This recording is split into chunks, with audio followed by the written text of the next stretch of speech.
Hey guys, it's Roderick. I'm here with Interview with the Vampire Season 2, Episode 1. And I know that y'all already are like, I'm off to a shaky start with this late review, but I just wanted to give you all time to watch the episode so we all could join in with the Kiki together, because this is one of my favorite series. So if you're new to this channel, this is where we review television shows, films, comic books, all with the eye towards acting, screenwriting, and directing. So sit back, because you know what? This is one of my favorite shows, so we're going to really enjoy it. So if you didn't watch my previous review from Interview with the Vampire Season 1, I had nothing but great things to say. If you watched my series review from Mayfair Witches, not so much, and we'll just leave Mayfair Witches right where that was, right? But what I wanted to say was, I came into this episode into this season with really high hopes, right? Interview with the Vampire Season 1 was fantastic. It gave us, people of color. It gave us really dynamic storylines. It gave us hot sex scenes. I found myself kind of questioning my own life, whether or not I was going to try to be Lestat's bed wench or not. I am, still on the fence with that. And this first episode was kind of wonk. Why was it kind of wonk? Because if this whole season is going to be about Claudia and her ish, it is going to wear me the fuck out. Because Claudia, as you know, is not one of my most favorite characters. And Louis just came off like this first episode just very simp. And I'm going to need Louis to stand up and get some balls about himself, because girl, this is just going to wear me all the way out with Claudia and her shenanigans, Louis and his simpiness. And I'm like, oh girl, just give us a good flashback or something, because it has not been working up to this day. But let's go through the episode and we'll go through it in key. So pretty much we start off kind of a little bit after the way the last episode ended, right? Because as you recall, the season ended with the big reveal that really the servant guy is really Ahmad, right? If you watch the series, the Anne Rice movie with Brad Pitt and Tom Cruise, you know who that character is, or if you read the books, you know who Armand is. So we find out that is really who Armand, who has really been trying to fool Malloy into thinking that he was really, God, I forget what they was called his name. He called him the real Rashad or whatever like that, right? Like he was really servant cheese, and he's really the head HBIC up in this whole thing, right? So then now they're sitting and they're talking, and they have Claudia's diary, and Louis is going through, and what we're seeing is one of the main big rules I always tell people is never trust the narrator, right? Because the narrator always has vested interest in how in which the story is going to go, and they're going to skew things and make them look better. And one of the things we saw in this episode is Louis kind of remembering or wondering whether he's misremembering certain things that happened based upon Claudia's diary, right? Now, if you're wondering where Claudia is and why she has the diary, go back and watch the original movie, or if you already read the book, you know where Claudia is and how the whole situation worked out. No spoilers. I'm just going to wait to that point, because as I've already said, Claudia has already irked me so much anyway. So we start off, now they did what they did with Lestat in New Orleans. They get in the car and then they head to Europe. Why are they in Europe? Because Claudia wants to meet other vampires. Even though Lestat, who's 1,000,000 years old, is like, girl, you don't know what you're asking for. You don't really know what you're doing.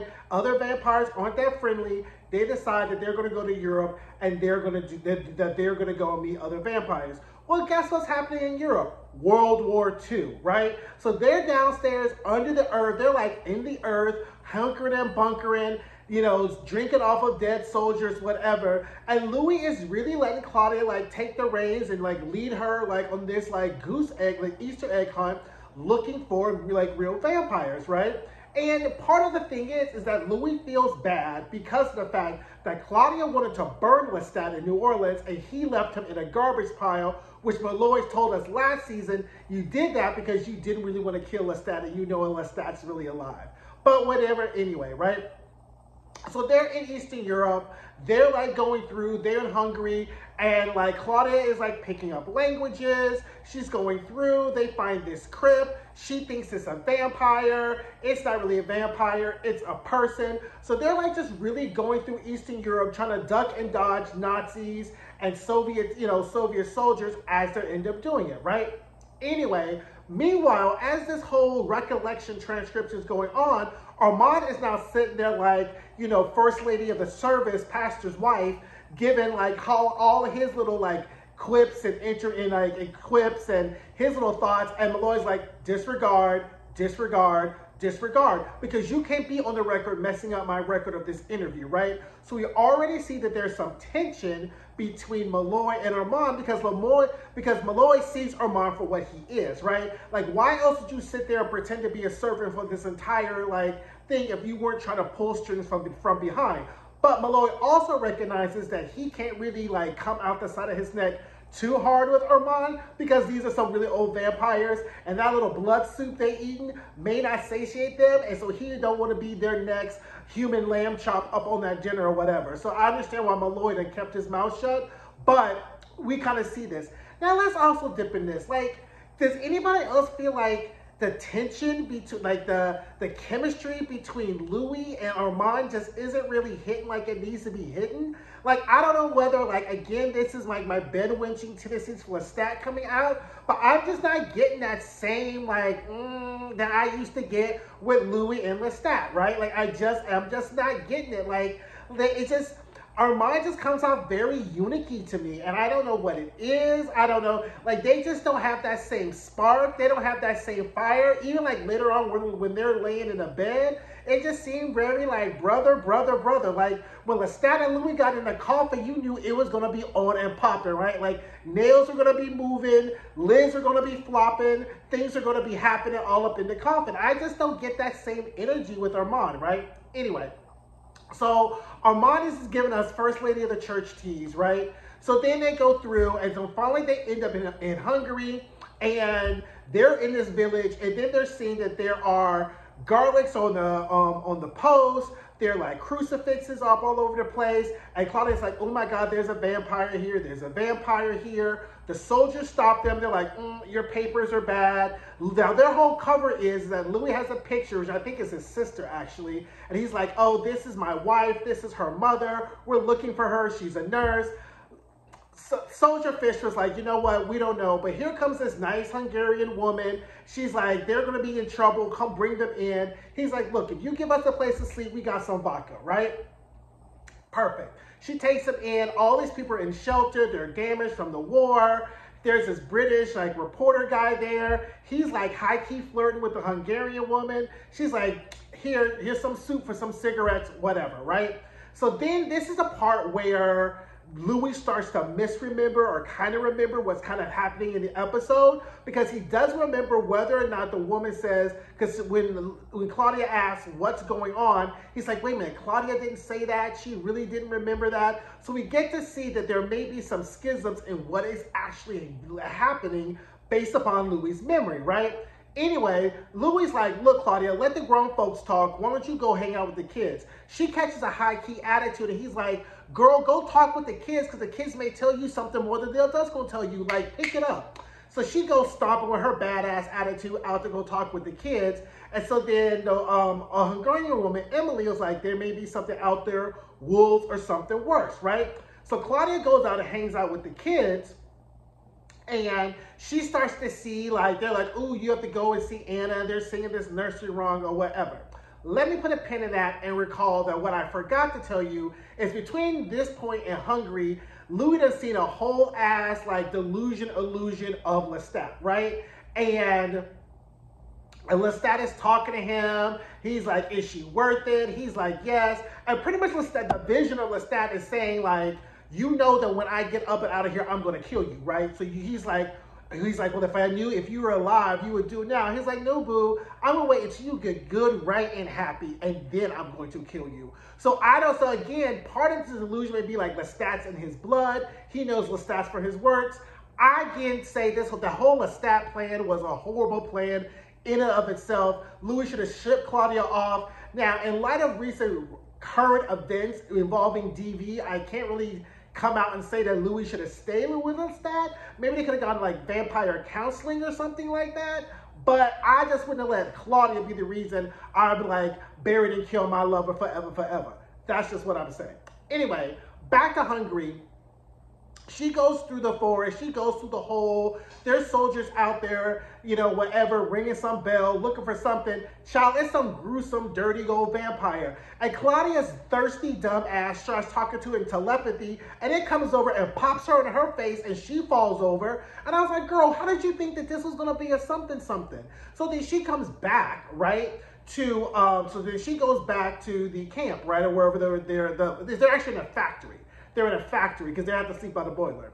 So while they're doing, Louis done told them his real name is Louis and he's looking for his wife and they're listening to music. And reporter teases like, are you a Bolshevik? Are you a red? He's like, what? He's like, you're either a red or a deserter. And Louis like, dude, you are so far off about what I really am. But if you keep being up in my business, I can show you better than I can tell you.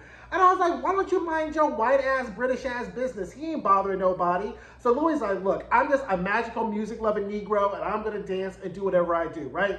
So then while he's dancing with old Hungarian lady, here comes Claudia talking about I fell off a tree. And Louis like, this bitch always, So then he show up, pop her arm back in the socket. She's like, I found some vampires. It's going to be great. Bop, bop, bop. And he's like, look, girl, there ain't no vampires. You imagining shit. Stop trying to make shit stop trying to make shit happen where it's not happening. She's like, no, it's really vampires. It's whatever. So child, he's like, get your ass up under this floorboard with these rats. Louis has his rat cocktail for the night, and then they get up under the floorboard.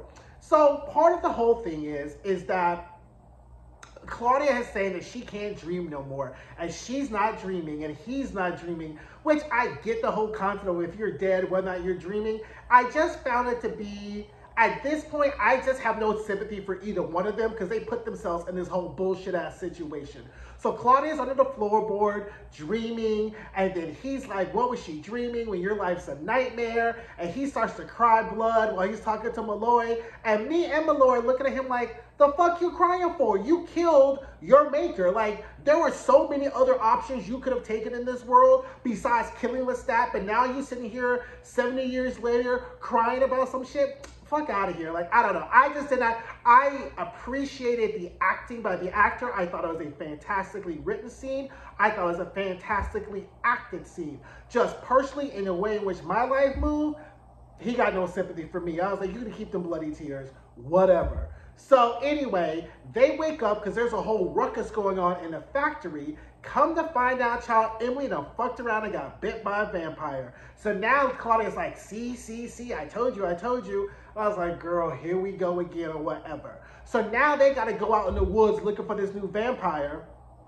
So then they go out in the woods, and here, sure enough, is the vampire. And she's like, look, we're vampires too. And they like show their teeth, and that vampire ain't really fuck around with them. It's hungry, right? So he's like, look, we ain't trying to fuck around with your food. We just want to go back and be friends and kiki and kaka. Vampire still ain't fuck with them. So then finally they fuck around and find out, and then the vampire attacks them, and then Claudia, once again with her impetuous ass, ends up taking out the eyes of the vampires, right? Now the whole thing is that Claudia wants to meet new vampires. She's like, every vampire I met has been horrible, and I just want there to be some good vampires out there in the world. Okay, girl, again, you could have met you some other vampires if you decided to play in your lane and stick to what you do. But now you're all in World War II, Eastern Europe, trying to make friends, and this ain't friend-making time. So then she plucks out the eyes, and then this older vampire, Takania, I think is her name, she comes out, cusses out Claudia's like, well, how the fuck he's gonna eat? So then she ends up killing her child or whatever, child being vampire that she made, and they follow her back to her castle. And then they start talking. It's like, look, girl, the reason you look a whole broken raggedy is because the blood in these people is miserable. These people are sad. They are hungry. They are pitiful. And this ain't really helping you. Now, this was one of the, I think, one of the best directed scenes in this sequence. Because if you're looking at, once she's like sitting down by the fire and like she literally takes up this third of the, she's on this third and the fire's on this third, I was just like, oh shit, she about to throw herself in the fire. I saw it all the way coming. And that, and she's like, we could go to America, you could drink better blood. Claudia gives her some blood to eat. She's like, tastes like cream at the top of milk. I was like, girl, I don't see how this is going to really work out. But anyway, girls, like, we could be gods, we could be immortal, and throws herself in the fire, and Claudia now has fake hurt feelings, right? Okay. So Claudia has fake hurt feelings, old girl don't threw herself in the fire, and now Louis feels doubly bad, right? Because now Claudia is salty. She done already called out Louis because she's like, you didn't kill Lestat, you carry him around in your heart, all this is happening to me, right? And Louis is like, fine. So finally he has a talk with Claudia on their wagon, because they're like, look, this Eastern European shit ain't really my jam. I'm kind of really bougie, so we need to go to Paris where we could just be fabulous and bougie and black vampires together, right? Side note, they don't replace Claudia. Missed that at the front. Since, I don't really like Claudia, I don't really care. The character's annoying regardless who plays it. Anyway, they're on their way to Paris and whatever, and Louis really has this hard conversation. Like, look, girl, you need to buck the fuck up. Life is hard, bad things happen, but the fact that we're together, it makes life a little bit better. And if you're the only vampire we ever come across, that's enough for me, right? So, again, Louis loves Claudia. Claudia loves Louis. That's it. I get it. But that can't be this whole season. This whole season can't be just them going through domestics, like, I mean, it just can't be that. Like, I'm going to need some more. I'm going to need some spice. I'm going to need some sex or whatever. Meanwhile, in the real-time life, right, Malloy has called out Armand for what he is, trying to puppet string things together, right? His mouth gets a little slick, but then he kind of dries it up again. So then when Armand and Louis go to bed, he's like, look, I want those extra pages that you tore out of Claudia's diary. He's like, why do you want those? He's like, because my memory ain't what the fuck it used to be, and I'm trying to do this shit. He was like, look, we can get Malloy to be that guy we met back in the 70s, that young, impressionable, fumbling guy, but I'm going to step up on the interview and I'm going to do real first lady tease like we need to. So he's like, okay, fine. So they hatched this plan that they're going to really try to manipulate Malloy to kind of like do the interview that they want to do it. So then the next morning, they show up giving you first lady, like very like Oprah after the show, Oprah the next chapter type of interview, sitting there, arms around. And Malloy's like, okay, child, okay. But Armand officially goes on the record, says what he wants to say or whatever. And we get back to starting with the interview. And then we see Claudia and Louis arrive into Paris, right? And then we get the previews for everything that happened. So that was the episode. Again, love the show, not gonna shit on it. I mean, the first season just gave us this. So obviously, it's gonna taper down just by nature of the episode. But I mean, girl, is anybody else feeling me with Claudia, or am I out here on this island? Like, if I'm out here on this Claudia island, I will get in a boat and paddle back and join the rest of you all. But like, girl, like, Anyway, let me know what you guys think. Again, I will be here every week giving you play-by-play, kiki by kiki, breakdown by breakdown. And I can't wait to see your comments. Don't forget to subscribe. Don't forget to hit the alert button. And I'll see you guys soon. Bye. Hey guys, thanks for watching my videos. Don't forget to like, comment, subscribe, and share. And don't forget to check out some of my other videos.